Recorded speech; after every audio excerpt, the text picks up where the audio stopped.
우리는 성경을 알고 있다고 생각하지만 사실은 부분만 알고 있을 때가 많습니다. 창세기는 알지만 전체 이야기는 놓치고 다윗은 알지만 그 의미는 연결되지 않습니다. 그래서 오늘 구약 전체를 하나로 모아 하나의 이야기로 보려고 합니다. 이것은 단순한 책들의 모음이 아닙니다.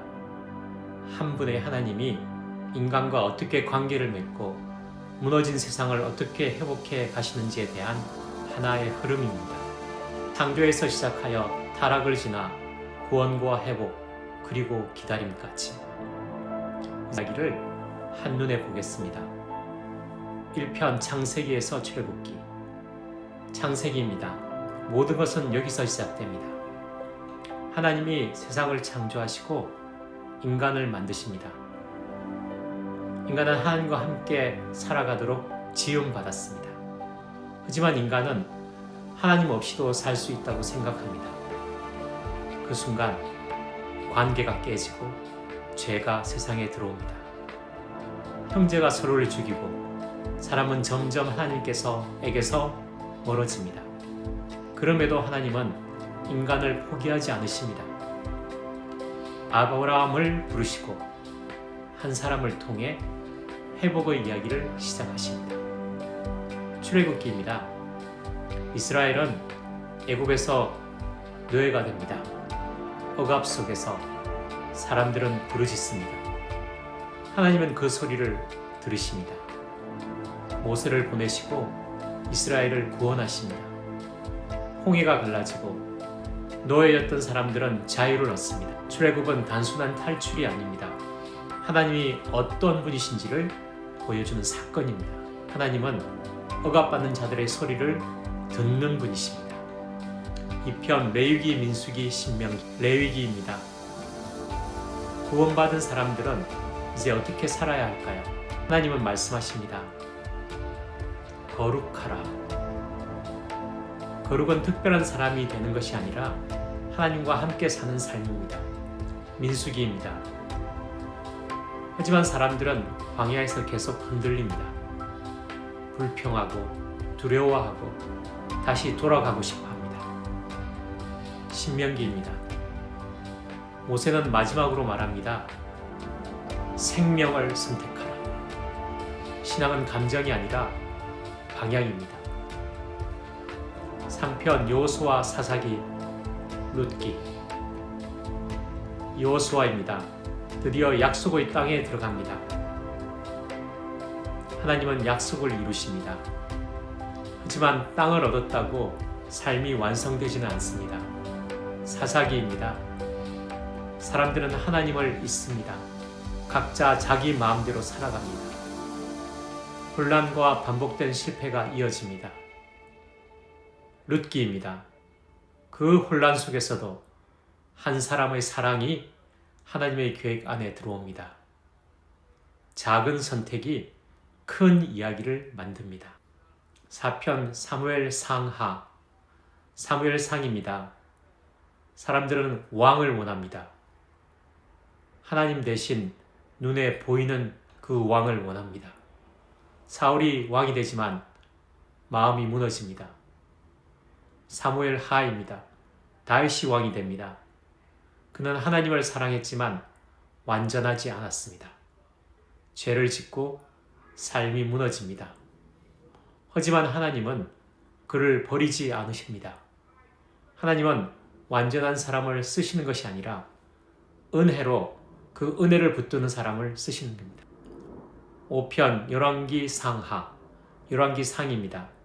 솔로몬은 지혜를 가졌지만 마음이 나뉩니다. 결국 왕국은 분열됩니다. 열왕기 하입니다. 왕들은 계속 등장하지만 같은 질문이 반복됩니다. 하나님 보시기에 어땠는가? 결국 왕국은 무너집니다. 문제는 정치가 아니라 하나님과의 관계였습니다. 6편 역대상하. 역대상입니다. 과거를 다시 기록합니다. 족보는 단순한 기록이 아니라 정체성입니다. 역대하입니다. 같은 역사를 다른 시선으로 봅니다. 실패보다 회복의 가능성을 강조합니다. 과거를 어떻게 보느냐가 미래를 바꿉니다. 7편 에스라, 느헤미야, 에스더. 에스라입니다. 사람들은 돌아옵니다. 그리고 말씀으로 정체성을 다시 세웁니다. 느헤미야입니다. 무너진 성벽을 다시 세웁니다. 삶의 경계를 회복합니다. 에스더입니다. 하나님의 이름은 나오지 않았지만 역사는 움직입니다. 보이지 않는 손이 모든 것을 이끌고 있습니다. 8편 욥기 시편 욥기입니다. 왜 고통이 있는가? 답은 쉽게 주어지지 않습니다. 하지만 하나님은 자신을 드러내십니다. 시편입니다. 사람들은 울고 노래하고 기도합니다. 신앙은 완벽한 말이 아니라 솔직한 마음의 고백입니다. 9편 잠언 전도서 아가서. 잠언입니다. 삶을 잘 살아가는 지혜를 말합니다. 전도사입니다. 모든 것을 경험해도 결국 남는 것은 제한적입니다. 인생은 붙잡을 수 없습니다. 아가입니다. 그 속에서도 사랑은 삶을 가장 깊게 만듭니다. 10번째 편 선지서 전체를 보겠습니다. 먼저 이사야입니다. 묻어진 시대 속에서 하나님은 새로운 세상을 말씀하십니다. 심판만이 아니라 회복과 새 창조의 비전을 보여주십니다. 하나님은 무너진 세상을 포기하지 않으신 분이십니다. 예레미야입니다. 나라가 무너지는 순간 하나님은 단순히 말씀하지 않으시고 함께 울고 계십니다. 그리고 말씀하십니다. 율법을 돌이 아니라 사람의 마음에 새기겠다고. 신앙은 외적인 규칙이 아니라 내면의 관계입니다. 예레미야 애가입니다. 예루살렘이 무너진 후 사람들은 울기 시작했습니다. 이 울음은 절망이 아니라 하나님 앞에서의 마지막 언어입니다. 울 수 있다는 건 아직 관계가 남아있다는 증거이니까요. 에스겔입니다. 모든 것이 끝난 것 같은 자리에서 하나님은 말씀하십니다. 마른 뼈가 다시 살아난다고. 하나님은 무너진 삶을 고치시는 분이 아니라 새롭게 창조하시는 분이십니다. 다니엘입니다. 강력한 제국 속에서도 믿음은 사라지지 않습니다. 다니엘은 타협하지 않으면서도 무너지지 않는 삶을 보여줍니다. 신앙은 환경이 아니라 정체성입니다. 호세아입니다. 하나님은 자신을 배신당한 남편으로 표현합니다. 그럼에도 불구하고 사랑을 포기하지 않으십니다. 하나님의 사랑은 감정이 아니라 끝까지 붙드는 관계입니다. 요엘입니다. 재난 속에서 하나님은 말씀하십니다. 마음을 찢으라. 문제는 상황이 아니라 사람의 방향입니다.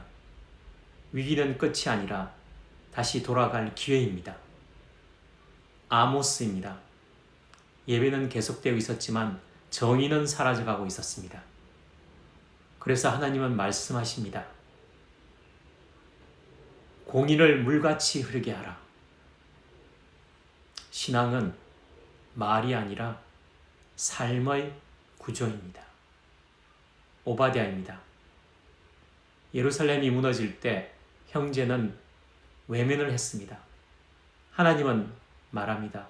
고통 앞에서의 침묵은 그것도 죄라고. 무관심은 중립이 아닙니다. 요나입니다. 요나는 도망쳤습니다. 두려워서가 아니라 하나님의 자비를 받아들이기 어렵기 때문입니다. 하나님의 자비는 인간의 정의를 그 이해를 넘어섭니다. 미가입니다. 신앙을 한 문장으로 정리했습니다. 정의를 행하고 인애를 사랑하며 겸손히 하나님과 함께 거라. 하나님은 우리가 무엇을 믿는지보다 어떻게 사는지를 보십니다. 나옴입니다. 폭력으로 세워진 세상은, 이 제국은 결코 영원하지 않습니다. 하나님의 정의는 늦어 보일 뿐 사라지지 않습니다. 억압받는 사람들에게 이 메시지는 위로였습니다. 하박국입니다. 왜 하나님은 악을 그냥 두시는가? 이 질문으로 시작합니다. 하나님은 답보다 신뢰에 대해서 말씀하십니다. 의인은 믿음으로 살리라. 믿음은 이의 이유가 아니라 이의 이전의 신뢰입니다. 스바냐입니다. 모든 것이 무너진 뒤에도 하나님은 남은 자를 통해 다시 시작하십니다. 그리고 놀랍게도 그들을 향해 기뻐하십니다. 하나님은 다시 시작하는 사람들을 기뻐하십니다. 학계입니다. 사람들은 바쁘게 살고 있지만 삶의 중심을 잃어버렸습니다. 그래서 하나님은 말씀하십니다. 너희의 소행을 살펴보라. 문제는 능력이 아니라 방향입니다. 스가랴입니다. 사람들은 지쳐 있었고 희망은 늦어지고 있었습니다. 그래서 하나님은 환상을 통해 말씀하십니다. 희망은 보이는 것이 아니라 약속에 근거하는 것입니다. 희망은 늦어질 수 있지만 사라지지는 않습니다. 마지막입니다. 말라기입니다. 하나님이 이렇게 시작하십니다. 내가 너희를 사랑하였노라. 하지만 사람들은 묻습니다. 언제 사랑하셨습니까? 신앙이 식으면 사랑도 보이지 않습니다. 그래서 하나님은 마지막으로 말씀하십니다. 내게로 돌아오라. 그리고 조용히 침묵에 들어가십니다. 하지만 그 침묵은 끝이 아니라 다시 오실 이야기의 시작입니다. 이제 긴 이야기가 끝났습니다. 창세기에서 시작된 이 이야기는 수많은 실패와 눈물과 기다림을 지나 여기까지 왔습니다. 인간은 끊임없이 하나님을 떠났고 길을 잃었고 그리고 무너졌습니다. 하지만 놀랍게도 이 이야기의 중심은 인간의 실패가 아니라 하나님의 끈질긴 사랑이었습니다. 하나님은 한 번도 포기하시지 않으셨습니다. 무너질 때마다 다시 부르셨고 떠날 때마다 다시 기다리셨습니다. 그리고 마지막 책 말라기서에서 하나님은 이렇게 말씀하십니다. 내가 너희를 사랑하였노라고. 하지만 사람들은 그 사랑을 느끼지 못합니다. 그래서 하나님은 마지막으로 말씀하십니다. 제발 내게로 돌아오라. 그리고 긴 침묵에 들어가십니다. 수백 년 동안 아무 말씀도 하지 않으십니다. 하지만 그 침묵은 포기가 아니었습니다. 그 침묵은 더 큰 이야기를 준비하는 시간이었습니다. 구약은 완성된 이야기가 아닙니다. 기다림으로 끝나는 이야기입니다. 그래서 이 이야기는 여기서 끝나지 않습니다. 누군가를 기다리며 끝이 나니까요. 어쩌면 이 이야기는 우리의 이야기일지도 모릅니다. 우리는 여전히 묻고 흔들리고 기다리고 있기 때문입니다. 하지만 구약은 말합니다. 하나님은 여전히 기다리고 계시고 여전히 부르고 계시고 여전히 사랑하고 계신다고. 그래서 이 이야기는 끝이 아니라 초대입니다. 저 역시 끝이 아니라 여러분을 이제 이어질 신약의 세계로 초대합니다. 함께 하시기를 원하시면 구독을 부탁드립니다.